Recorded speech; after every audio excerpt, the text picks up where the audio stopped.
Hi everybody, my name is Jim Dietz and this is going to be the next video on the Make 'em Late channel here on YouTube.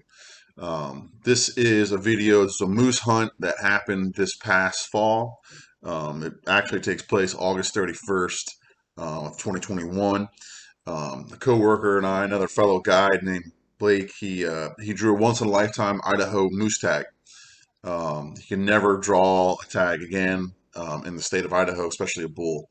And it was cool because the area that he drew the moose tag in, I also drew a whitetail tag. So we got to go hunting together. It was the second day of the season. Season opens on August 30th. This is August 31st. Blake got a picture of this bull from another guide at a different guide company just up the road. He says, "Hey, these guys are buddies." He goes, "Hey, I found a big bull down in this section of river." He gets, a picture on Snapchat, and he sends them a pin on Onyx, and that's basically all the information that was given to us. Um, and then so one day, second day of the season's opens up, and we're on a trip together, and it's like, "Hey, we're done. Let's go. Let's just keep moving. We got a couple hours. We'll go back to your house. We'll get the bows and the trip boat ready, and we'll just go."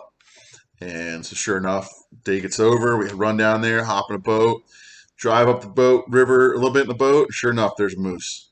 Like, oh, this is gonna be a good evening. Go up a little farther, get right to the pin of the island, and this is the moose on the island where uh, you can see there it's a giant bull.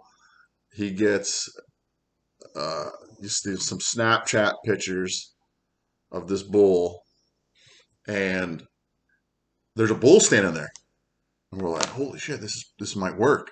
And we look, it's not the same bull. It's the smaller bull. We're going to hold out second day of the season. It's our first evening. So we drive up the river and we get in this little area, look for whitetails and some moose, and we're hanging out. We go fishing, catch a fish. And then, like, the last hour, 45 minutes of daylight, I'm like, "Hey, man, let's do it. I'm going to row you down the river. We're going to row you past where these moose were, and you're going to be on the back of the boat with your bow ready, and because you're allowed to shoot from a floating boat. You can't shoot from a motorized boat. And our plan is to actually pull over and put a stalk on the moose, but if one's going to stand there at 20 yards as you float by, you're not really going to pass up the opportunity. So we turn the corner, there's some moose, a couple of cows. We end up seeing 7 different moose this night, and we float down the river, and there's that same bull bedded down. We're like, "Man, that's exciting. They're here. We got, let's be patient." And we float about 15 more seconds, and Blake looks over on the other side of the river and he goes, "There's a big bull." And I throw the glass up on him. And I'm like, "Holy smokes, this is a big bull. He's a shooter." He takes the glass from me, binos. He looks. "Yep, that's the bull we're after, dude. I can see the brow tine. It's the weird brow tine."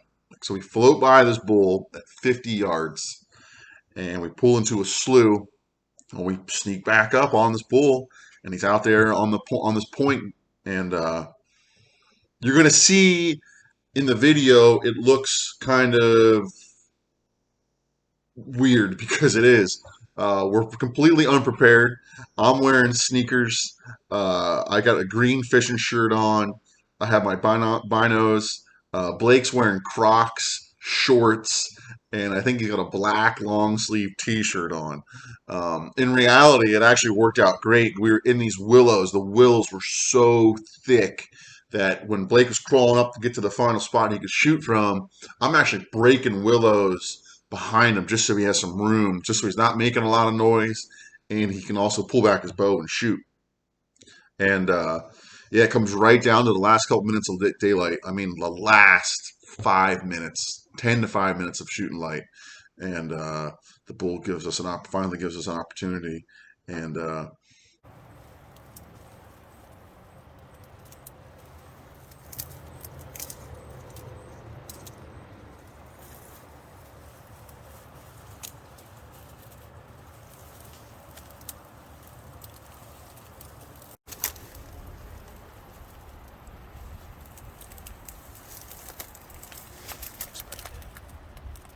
You can take it, take it.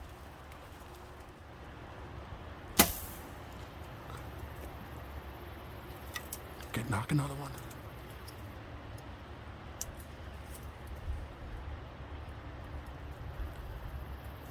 He's probably at 55.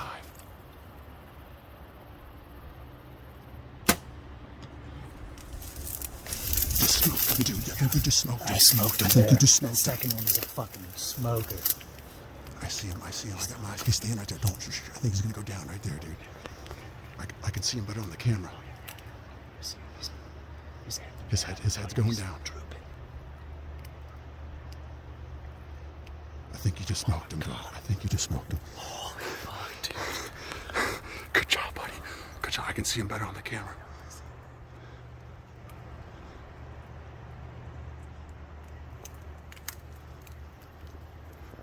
I think he just went down, dude. He just laid down. I think he just laid down. What's making all that ruckus? I don't know. Beaver? Beaver.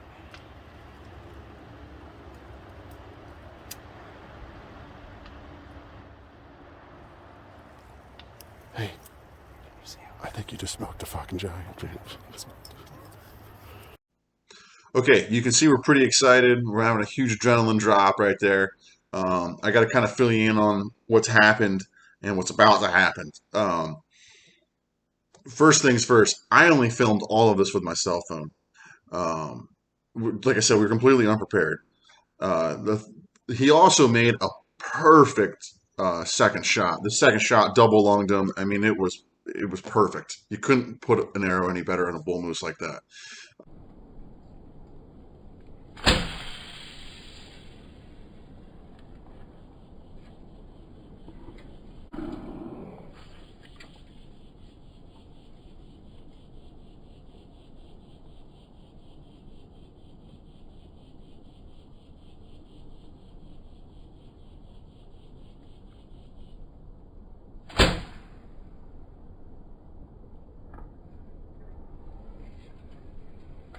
But you got to remember, we don't know any of this. We have no idea what's going on. We see the bull run up. You can see the bull dips his head, and he actually drops. He lays down right there. And and then in the middle of that, there's some beaver chew across the river, and these giant trees start falling down in the river, and like they're going by us. What's making all that ruckus? I don't know. Beaver? Beaver.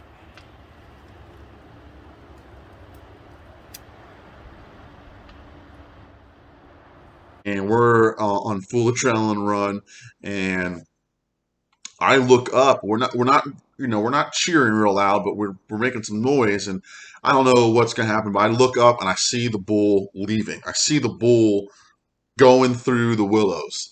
And I'm like, look, dude, I know we both saw what we saw when he was there, and then I know I saw him leave. So we end up going back to the boat, crawling back to the willows, back to the boat, getting hammered by mosquitoes. We sit there in the dark for like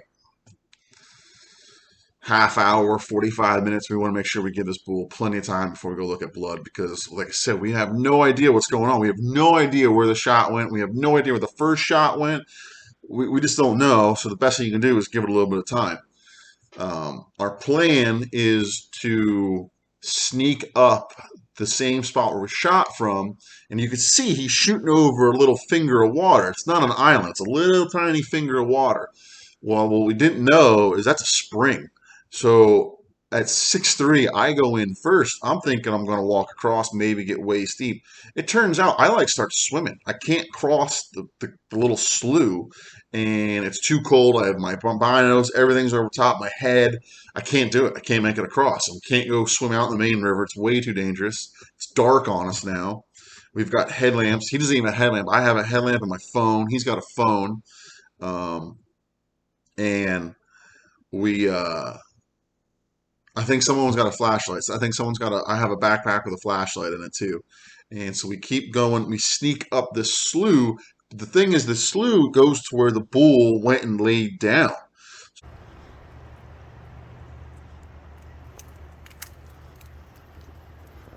I think he just went down, dude. He just laid down. I think he just laid down.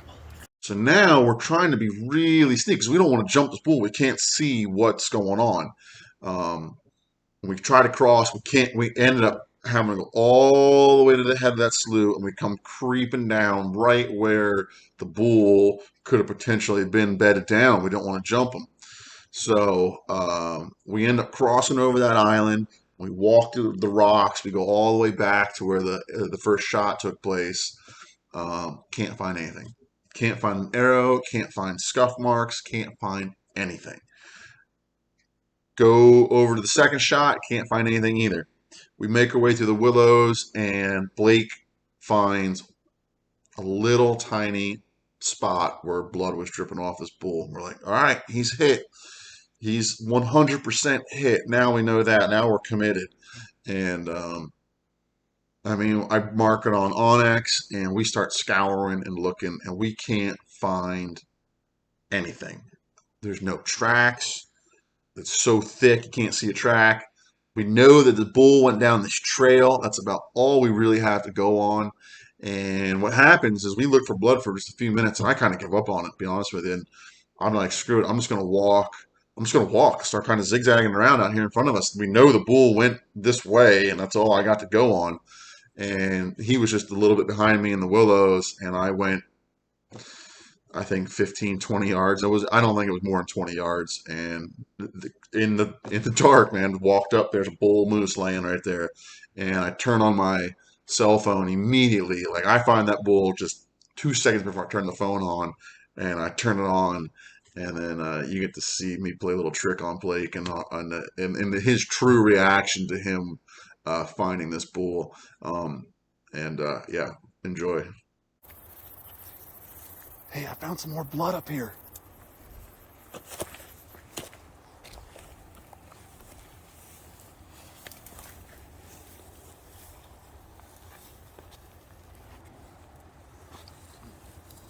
Maybe we should start doing a body search. I don't know. Fuck you. Oh, God. Holy shit. That's a big moose. That's a big moose, dude. That's a big furry Get your moose. hands on him. Holy fuck. Congrats, dude. Once in a lifetime right there, man. Oh, dude, that's the first velvet thing I've ever shot. Oh, yeah, see this big weird fucker. That's how I knew it was him. Fuck, yeah.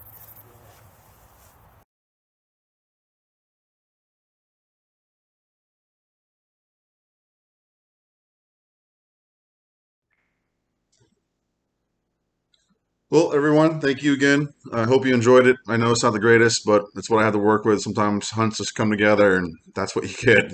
Moose hunt on a phone. Blake's moose ended up being little over 44 inches, 44-inch moose in velvet. Once in a lifetime experience. It was pretty. I was lucky enough to even be there for it. Um, but yeah, just I want to give a little shout out back to Hell Lure Hunting. Thank you for the hats. The hats are super comfortable. His apparel line is pretty comfortable, and it's pretty easy going. Look him up on Instagram. Give him a follow.